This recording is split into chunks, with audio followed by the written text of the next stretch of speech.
you had your first rehearsal. So how is the aftermath? So yeah, I had my first rehearsal. It was crazy, and I remember, walking into the arena, and it was just all new, mesmerizing, and just incredible. So I had fun on stage. It's also fun to see the new look on stage and the whole visual show, and it went together perfectly. Yeah, you were acquainted with such a big stage because you participated in Melodifestivalen. Yeah, Do you find any difference with kind of bigger stage in Eurovision? yeah, I do. It's like it's much bigger, and it's so much, what can you say? It's just so much bigger. So I feel a little bit small on stage, and I look up, and it's um, everything is just so much more than just what I can see, and I can feel it inside. Like this is something else, and it's a bigger stage also. So from what we saw, you didn't change much from Mm. your Melodifestivalen No. appearance. Mm. Why is that? Is that it is a general policy in Sweden, or you felt you are completely ready after Melodifestivalen to do that again? Yes, I was thinking more. We all in my team were thinking that it was really good as we did it in Melfest, and so to bring it to Eurovision, uh, there are just small parts that needs to change, but we don't need a whole new performance. So we found it, um, that it was so good, so we didn't need to change. When something works, usually people start changing things, and then it gets ruined. So we just wanted to General, go, yes. yeah, on what worked and it's really nice also. Did you really expect to win Melodifestivalen? Oh no, I did not. I mean, because in the entire show there were like big stars as Erisade and Charlotte Perrelli, the Mama's daughter, everyone.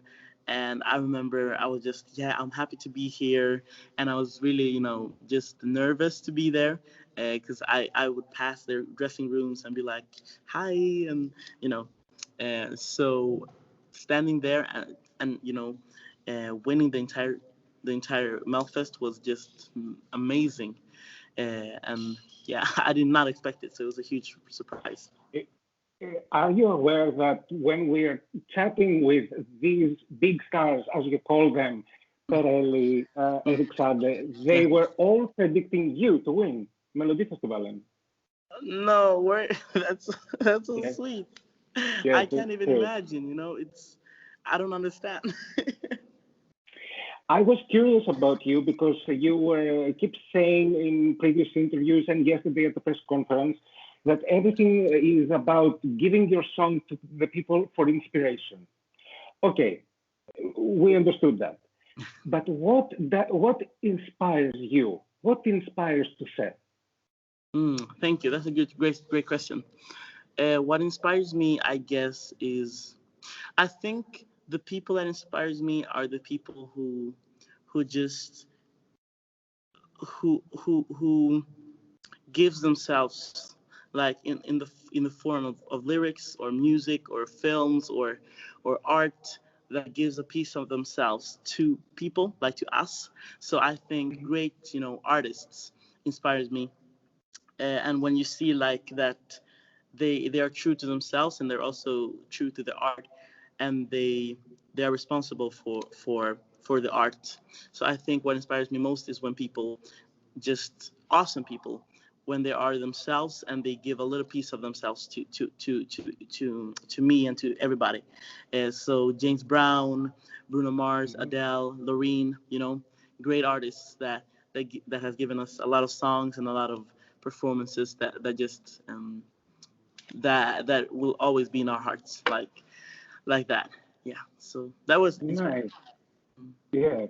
Um, uh, what I want to ask is, you know that you're considered a favorite, although you're not number one in polls or bets, but somehow you must have heard that, okay, it's going to be Sweden this year. Do you feel any extra pressure from this? I think because I was actually looking over this last night. Sweden has always been like in the past 10 years, they've come at like always top 10 kind of. So at the best they've come first and then second and then fifth and then eighth and then first again. Or so I feel like there's a lot of pressure for me because I represent Sweden, and there's always like it's always they always have good results. So I don't want to be the one that fucks it up. I just want to bring a good result home and to be happy with my performance. Is it important for you to win Eurovision? I would say it's important to me to to bring Sweden to victory. But to me as an individual, I would say my goal here in Eurovision is to just spread this great message with the song, and to make everybody understand that we're one and the same, and we should be we should act like one, even though we're different. So I think that's like the biggest message I want to send. You're not the first one that actually say this, that music makes everyone, brings us together or makes us one. Yeah. But do you really believe that music can actually change things in our world? I believe so. I believe so because I know music has changed my life many times, all over and over again, and I hope to see that change with every country sending their musical artists in this huge competition and this huge festival. I hope people understand what it means. It means that we're okay with each other, and we can come together in times like this and just honor music and honor each other. Can you tell me something about your outfit? Who made it, and why are you stick to the red color? So the outfit is designed by my stylist, Julian Hernandez, together with H&M actually. So that's a huge combination, and I love the red color because it's kind of a play with because my performance is made out of water, so I Hmm. emerge from the water kind of it's like a drop of blood in water, which is very Uh-huh. beautiful and kind of poetic to me. So yeah, and also I love the color red, so I think that's where it comes from. Perfect. To say, Thank you. I truly wish you all the best, Thank you so not only much. to win Eurovision, but to spread the message and inspire finally some people to get some brain in their heads. Yeah, right. Thank you so Yes. much. You're awesome. Thank you. All the best from Athens. You too. Have a good time. Ciao. Thank Bye. you.